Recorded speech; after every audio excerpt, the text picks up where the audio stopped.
ഈ ക്രിസ്മസ് വേളയിൽ ക്രിസ്തു നമ്മുടെ ഹൃദയങ്ങളിൽ ഉണ്ടോ എന്ന് ചിന്തിക്കേണ്ടിയിരിക്കുന്നു. ഒരിക്കൽ രണ്ട് വനിതകൾ ഒരു ഹോട്ടലിൽ ഭക്ഷണം കഴിക്കാനെത്തി. വിഭവസമൃദ്ധമായ ഭക്ഷണത്തിന് ഓർഡർ നൽകി. അപ്പോൾ അവരുടെ ഒരു സുഹൃത്ത് അവിടേക്ക് കടന്നു വന്നു. അവർ ചോദിച്ചു, നിങ്ങൾ ഇപ്പോൾ ഇവിടെ ആയിരിക്കുന്നതിന് എന്തെങ്കിലും പ്രത്യേക കാരണങ്ങളുണ്ടോ? ഒരുവൾ പറഞ്ഞു, എന്റെ മകന്റെ 2ാം ജന്മദിനമാണ്. ആശ്ചര്യഭാവത്തോടെ സുഹൃത്ത് ചോദിച്ചു, മകൻ എവിടെ? അപ്പോൾ കുട്ടിയുടെ അമ്മ പറഞ്ഞു, അവൻ മഹാകുസൃതിക്കാരനായതുകൊണ്ട് അവനെ വീട്ടിലാക്കിയിട്ടാണ് ഞങ്ങൾ വന്നത്.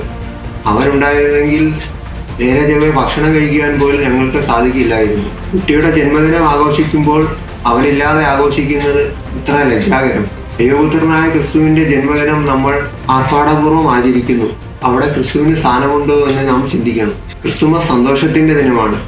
ആ സന്തോഷം യേശുവിനെ ജീവിതത്തിലും അനുഭവത്തിലും സ്വീകരിക്കുന്നതാണോ? അവിടുന്ന് നമ്മുടെ ദിവ്യാതിഥിയായിരിക്കട്ടെ. എല്ലാവർക്കും സന്തോഷത്തിന്റെയും സമാധാനത്തിന്റെയും പ്രത്യാശയുടെയും ക്രിസ്തുമസ് പുതുവത്സര ആശംസകൾ.